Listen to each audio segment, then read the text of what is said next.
This is part 8 of the truth behind the United States corruption and the history of it. In my last video, I was discussing a statement from General Butler, and I'm going to be continuing on it because it brings a lot of importance to what was going on back then and how it affects what's going on today.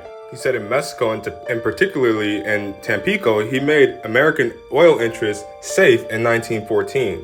He also stated that he helped the National City Bank boys establish in Cuba and Haiti for them to collect revenue in.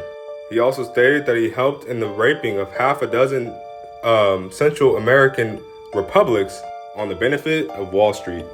Yeah, the list of racketeering goes a lot longer than this. He also stated that he helped purify Nicaragua on the behalf of the Brown brothers from 1909 to 1912. He also stated that he brought light to the Dominican Republic on the behalf of American sugar interests in 1916. And in 1929, he saw to it that the American Standard Oil interest was in China without any problems. He said during this time he was given a lot of medals of honor, and that's typical to see for people that was doing dirt for the big boys. Yeah, so a lot of times when you see people winning these awards, it's because they probably did some dirt behind it. And even though he reported this to Congress, he did a lot of dirt before he ended up doing it.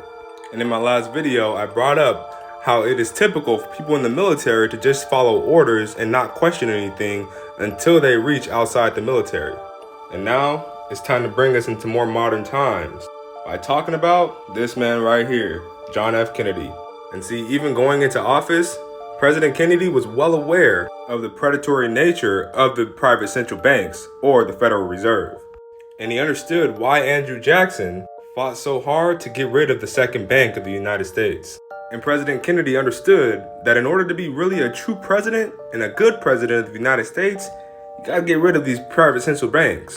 So President Kennedy wrote and signed the Executive Order of 11110, which ordered the U.S. Treasury to issue a new public currency and what we would call the United States note. And see, these notes would not be borrowed from the Federal Reserve, it'd actually be of the United States government. And I believe a lot of people should understand that the United States government is not the Federal Reserve.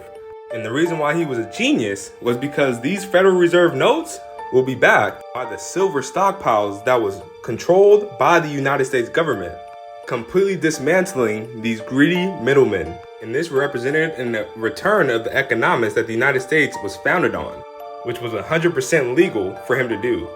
And in total, about 4.5 billion of these notes went into public circulation, which eroded the Federal Reserve's interest that was on the United States and ultimately loosening their control on the nation. And yeah, they did not like that. Like for part 9.